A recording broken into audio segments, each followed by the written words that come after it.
하나님의 은혜와 평강이 말씀을 듣는 우리 가운데 함께 하시길 빕니다. 성탄이 다가왔습니다. 오늘은 기다림초 네 번째를 켜는 대림절 마지막 주일입니다. 기다림초의 주인공은 천사들입니다. 이제 기다림이 꽉 찼습니다. 모레 저녁은 고요한 밤이고, 그리고 수요일은 성탄절 가족 예배를 드립니다. 성탄의 주인공은 누구입니까? 복음서를 보면 마태복음은 요셉을, 그리고 누가복음은 마리아를 통해서 예수님의 탄생 소식을 전하고 있습니다. 그런데 성탄을 그린 성화들을 보면 아버지 요셉은 대개 들러리처럼 그려놓고 어머니 마리아가 단연 돋보입니다. 물론 아기 예수님은 주인공이지만 아무 말이 없습니다. 성탄의 스포트라이트는 늘 어머니 마리아를 따라다닙니다. 그래서 오늘은 어머니에 대한 말씀을 드리려고 합니다. 그 어머니는 아기 예수를 잉태한 처녀 마리아이며 또 모든 믿는 사람들의 모범이 된 어머니 마리아입니다. 예나 지금이나 마리아라는 이름은 가장 흔한 이름입니다. 아마 서양 학교에서 한 반에 마리아가 몇 명씩 있겠습니까? 20명 정원에 평균 3명 이상씩 있습니다. 이런 생각이 들죠? 하나님은 평범한 사람들 가운데서 일을 하시는구나. 그러니 여러분, 내 이름이 평범하더라도 그렇게 속상해하지는 마십시오. 하나님께서 평범한 우리들의 이름을 사용하실 것입니다. 예수님의 여성 제자 중에서도 가장 많은 이름이 마리아였습니다. 히브리식으로 마리아라는 이름은 미리암인데 구약시대에도 흔한 이름입니다.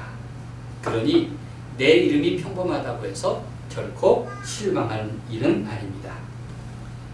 성경은 성탄에 대한 여러 가지 에피소드를 전하고 있습니다. 누가복음은 특별한 두 여성의 만남에 대해서 전하는데, 오늘 누가복음 1장 39절에서 45절 말씀은 그 두 주인공을 소개합니다. 한 사람은 세례 요한을 임신한 엘리사벳과 그리고 아기 예수를 잉태한 마리아입니다. 바로 두 어머니의 만남 이야기를 전하고 있습니다. 교회 전통에서 이 두 어머니의 만남을 가리켜서 성모 방문 축일이라고 부릅니다. 마리아는 천사의 수태 고지를 들은 직후에 자기 친척 엘리사벳이 사는 곳을 찾아갑니다. 사가랴와 엘리사벳 부부가 살던 곳은 유대 땅 아인 카렘이라는 곳이었습니다. 마리아가 찾아간 길은 나사렛에서 무려 9일 동안 걸어서 걸어가야 할 먼 거리였습니다. 왜 찾아갔을까요? 천사가 마리아에게 확신을 주기 위해서 내 친척인 늙은 엘리사벳도 임신했다는 그 사실을 알려주었기 때문입니다. 누가복음 1장 36절은 이렇게 기록합니다. 보라, 내 친족 엘리사벳도 늙어서 아들을 배었느니라. 본래 임신하지 못한다고 알려진 이가 이미 6달이 되었나니. 이렇게 마리아에게 전했습니다. 그러니 생각해 보십시오. 마리아의 입장에서는 자기가 겪는 그 놀라운 사건을 나누고 싶을 사람이 필요했고, 또 천사에게 들은 것 같이 우리 친척 엘리사벳도 하나님의 신비를 체험했구나. 그래서 함께 있고 싶었을 것입니다. 마리아는 그곳에 석 달을 머물렀습니다. 아마 임신 6달이나 되어서 곧 아이를 낳게 된 엘리사벳의 출산을 도려는 마음도 있지 않았을까 싶습니다. 어린 처녀에게나 나이든 여성에게나 얼마나 두려운 일이었을까요? 이제 드디어 마리아가 엘리사벳을 만납니다. 39절, 40절의 말씀을 함께 읽겠습니다. 이때에 마리아가 일어나 시작. 이때에 마리아가 일어나 빨리 산골로 가서 유대 한 동네에 이르러 사가랴의 집에 들어가 엘리사벳에게 문안하니. 여기서 문안하다라는 말은 원어로 조금 더 적극적으로 좋아한다, 환영한다, 경의를 표한다, 그런 의미입니다.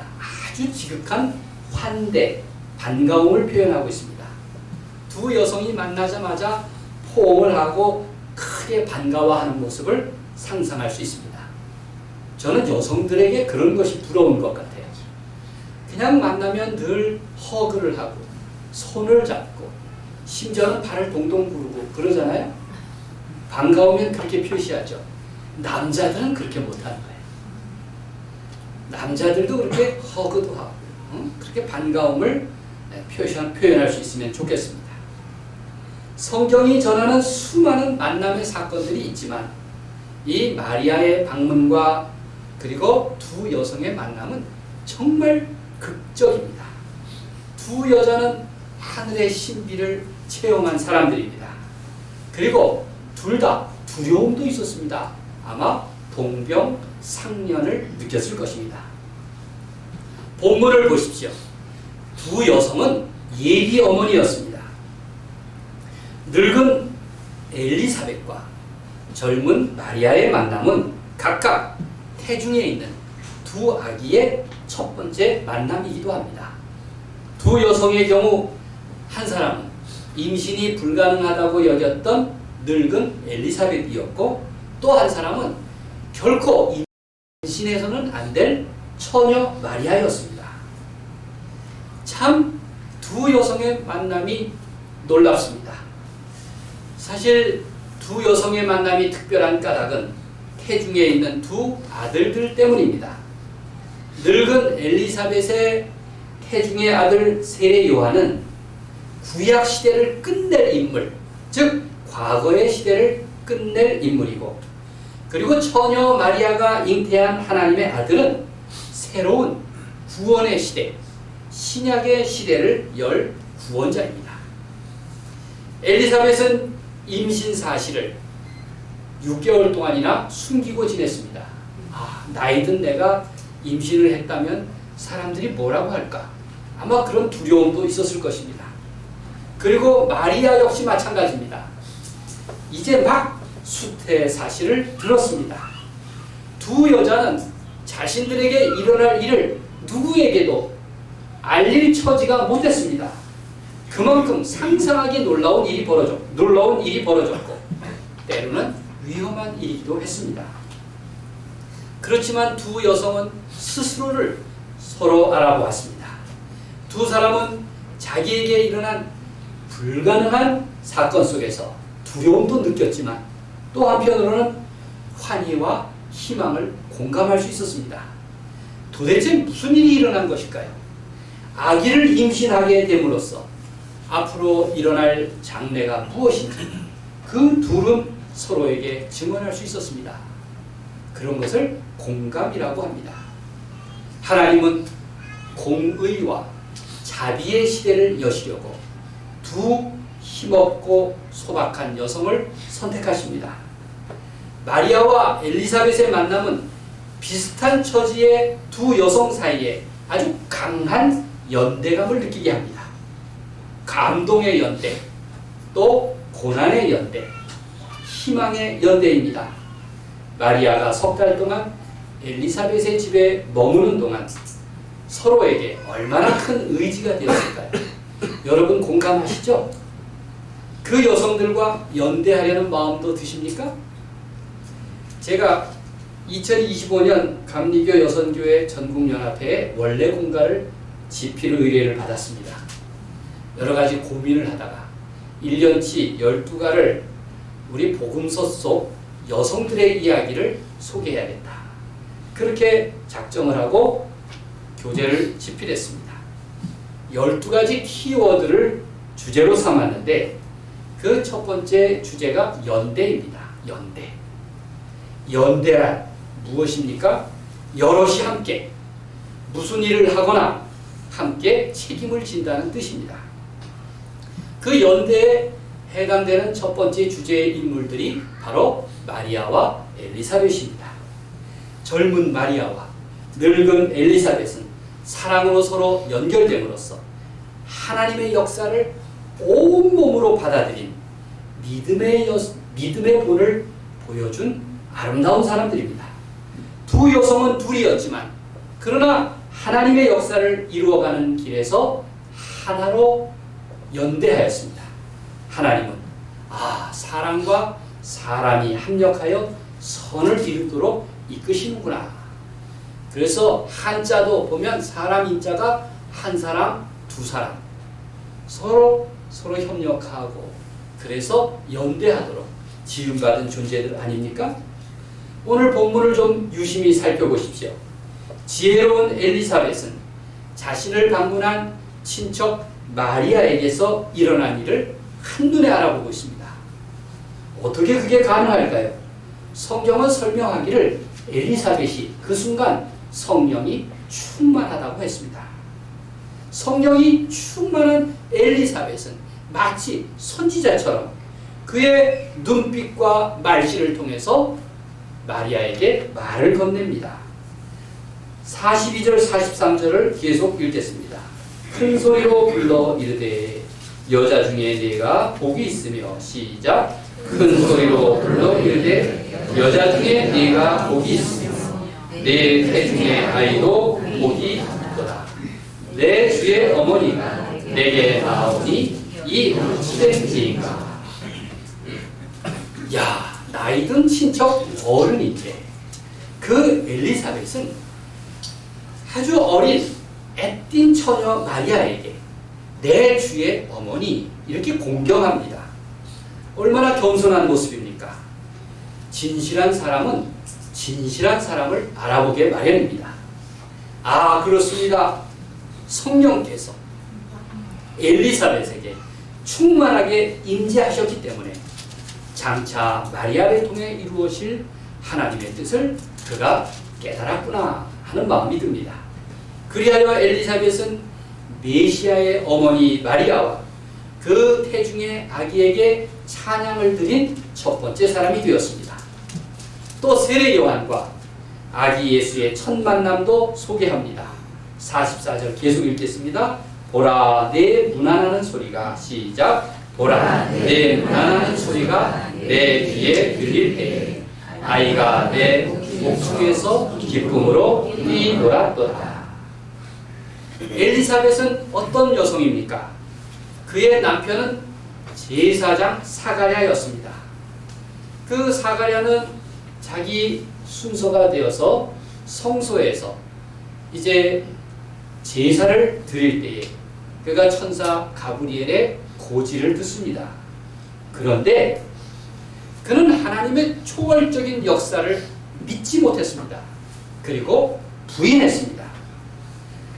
가브리엘이 말하기를 사가랴여 무서워하지 말아라. 너의 간구함을 들었다. 이제 내 아내 엘리사벳이 아들을 낳을 것이니 이름을 요한이라 해라. 이렇게 말했지만 그는 부정했습니다. 그래서 지금 말하지 못하는 상태에 놓였습니다. 그런데 그의 아내 엘리사벳은 어땠습니까? 자기 몸에 나타난 하나님의 표징을 이해하고 받아들였습니다. 내 몸에서 하나님의 역사가 시작되는구나. 순종하는 마음으로 수용하였습니다. 그러면서 마리아를 보고도 이렇게 말하는 것입니다. 45절에서 주께서 하신 말씀이 반드시 이루어지리라고 믿은 그 여자에게 복이 있도다. 시작. 주께서 하신 말씀이 반드시 이루어지리라고 믿은 그 여자에게 복이 있도다. 자기 남편은 사가랴를 말합니다. 겁없는 남자여도 거룩한 제사장이어도 세상 경험이 많은 노인이어도 주의 사자가 하는 말을 믿지 못했습니다. 그 부르심에 순종하지 못했습니다. 그 잘난 사람이 그랬습니다. 그런데 마리아는 어린데도 여자여도 시골 처녀였지만 그러나 세상 경험이 적었어도 하나님의 뜻을 믿음으로 받아들였습니다. 얼마나 귀한 순종입니까? 마리아는 하나님이 주님의 일을 성취하시려고 준비한 때를 위해 예비된 사람이었습니다. 마리아는 마치 아브라함처럼 모든 사람에게 있어서 믿음의 원형과 모범이었다고 성경은 말합니다. 믿는 자로서 또 순종하는 자로서 마리아는 그 자격을 인정받았습니다. 믿은 그 여자에게 복이 있도다. 이렇게 말씀하고 있습니다. 하나님은 주님께서 하신 말씀이 반드시 이루어지리라고 믿는 그 사람을 통해서 위대한 역사를 만들어 가십니다. 사실 그런 사람을 알아보는 게 쉽지는 않습니다. 왜 그렇습니까? 저마다 자기 이익에 눈이 멀었기 때문입니다. 그래서 색안경을 끼고 삽니다. 사실 우리 다 경험의 색안경을 끼고 살지 않습니까? 편견의 색안경을 끼고 삽니다. 자기 이해에 따라서 좋은 것과 나쁜 것을 봅니다. 그래서 제 눈의 안경이다. 그래서 다 짝을 찾지 않았습니까? 여러분들의 짝은 여러분들의 색안경의 결과입니다. 공감이 안 되시는 모양이에요. 제 선배 중에 늘 한복을 입고 다니는 분이 있습니다. 흰 고무신을 신고 또 수염도 기르고 머리도 하얗습니다. 근데 그 선배가 자기 경험을 책에다 쓴 일이 있습니다. 자기가 부산의 고신대에 초청을 받아서 강연을 했는데 머니까 학생들이 마련해준 여관에서 잠을 자게 되었답니다. 이제 잠자리에 들렸는데 누가 문을 두드렸습니다. 옷을 주섬주섬 껴입고 문을 여니 여관 주인이 찻잔을 들고 서 있더랍니다. 말하기를 부산에도 허고 많은 여관이 있는데 하필 우리 집에 오신 것도 인연이니 한번 봐주세요. 이랬답니다. 무슨 뜻인지 이해하셨죠? 이분이 목사인데 한복을 입고 흰 고무신을 신고 다니니까 도사님인 줄 알았던 모양입니다.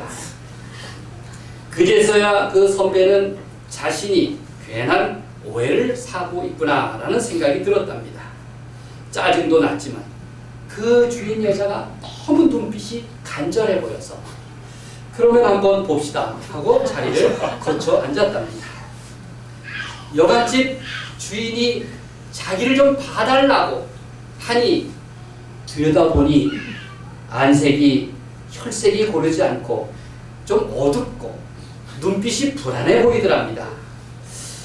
그래서 생각하기를 자기 좀 봐달라고 하는 건 신세가 어렵다는 얘기 아니겠는가 싶어가지고 이렇게 대답했습니다. 많이 어려워 보이는군요. 뭐가 많이 꼬인 모양이죠. 이렇게 얘기했더니 여자가 역시 신통하시군요. 도무지 꼬여서 되는 일이 없어요 라고 말했답니다. 그래서 이 도사님이 그럼 내가 한 가지 방법을 일러줄 테니 들어보겠냐고. 여자가 반색을 합니다. 듣다 마다요. 어떻게 하면 신세가 좀 펴질 수 있을까요? 그래서 도사처럼 한참 뜸을 들인다. 이렇게 한마디 했습니다. 그 사람을 용서하시오. 아니 뭐가 꼬였다는 것은 인간관계가 꼬였다는 거 아니겠습니까? 늘 사람이 사람을 불편하게 만드는 법입니다. 그랬더니 이 여자가 갑자기 감전된 사람처럼 소리를 지릅니다. 내 눈에 흙이 들어와요. 절대로 그놈은 용서 못해. 그리고는 날아버렸답니다. 여러분, 참 눈에 흙이 들어와도 우리 자주 사용하죠? 우리가 언제 그런 말을 써본 적이 있나요? 정말 용서하기 힘듭니다. 화해하기 힘듭니다. 무엇보다도 믿기가 힘듭니다. 요즘 우리 시대의 위기가 어디서 온 것입니까? 믿음이 아니라 미신 때문에 우리 사회에 위기가 온 것 같습니다. 정의에 대한 믿음, 평화에 대한 믿음, 민주주의에 대한 믿음, 이런 것들이 사라졌습니다. 오죽하면 국가 대사에 무슨 건진법사니, 천공이니, 미륵보살이니, 버거도사니, 왜 이런 이름들이 등장해야 합니까? 그들은 늘 개꿈 같은 해법을 말합니다. 어떻게 상투적인 미신들이 이 국가에 꼬이고 꼬인 실타래를 풀 수 있을까? 그런 염려가 들었습니다. 정신 똑바로 차려야 합니다. 우리에게 이런 믿음이 필요합니다. 제가 드리는 말씀은 교회를 향한 말이기도 합니다. 지금 우리나라에 예수 없는 예수교회가 넘쳐납니다. 복음이 없습니다. 평화가 없습니다. 무엇보다도 예수 그리스도에 대한 진실한 믿음이 없습니다. 그러니 무슨 국민에 대한 믿음, 역사에 대한 믿음, 사랑에 대한 믿음, 평화에 대한 믿음, 무엇보다도 하나님 나라에 대한 믿음이 있겠습니까? 지금 당장 성탄이 임할 자리는 역사의 주인이신 하나님에 대한 믿음을 상실한 오늘의 교회에 있다고 저는 분명히 말씀드릴 수 있습니다. 마리아와 엘리사벳을 보십시오. 둘은 서로에게 정말 좋은 상담자가 되었습니다. 처녀로서 임신을 한 마리아는 얼마나 암담했겠습니까? 천사가 전한 하나님의 말씀에 순종했지만 그가 9일 동안 유대 땅 아인카렘 산길을 걸어오면서 수많은 고민을 했을 것입니다. 어떻게 하면 좋을까? 내가 어떻게 하면 좋을까? 어린 처녀 마리아가 홀로 감당하기에는 너무나 어려운 일이었습니다. 내게 일어난 이 일을 누구에게 말할 수 있을까? 여러분, 자기 부모에게 말하면 이해할 수 있을까요? 약혼한 요셉에게 말하면 알아들을까요? 버림받지는 않을까? 두렵고 떨리는 일이었습니다. 만약 동네 사람이나 회당 사람들이 알기만 하면 율법에 따라 돌팔매질을 당할지도 모를 일이었습니다. 그러니 이때 마리아에게 긴급한 상담자가 필요했습니다. 따뜻한 위로자가 필요했습니다. 아직 마리아는 어린 처녀였고 이제 시작일 뿐입니다. 마리아는 그래, 늙은 친척 엘리사벳을 찾아가면 나를 이해할 수 있을 것이다. 자기가 임신한 후 맨 처음 엘리사벳을 찾아간 이유는 엘리사벳만큼은 나를 이해하고 내 입장에 도움을 주리라는 기대를 가졌기 때문입니다. 천사가 그런 지혜를 주었습니다. 이런 마리아에게 친척 엘리사벳은 얼마나 지혜로운 상담자입니까? 엘리사벳은 가장 따뜻하고 이해심이 많은 가까운 의논자가 되었습니다. 여러분 주변에는 이런 분이 있습니까? 나의 따뜻한 상담자요, 위로자, 또 내 편을 들어주는 그런 사람이 있습니까? 아니면 나는 그런 역할을 하고 있습니까?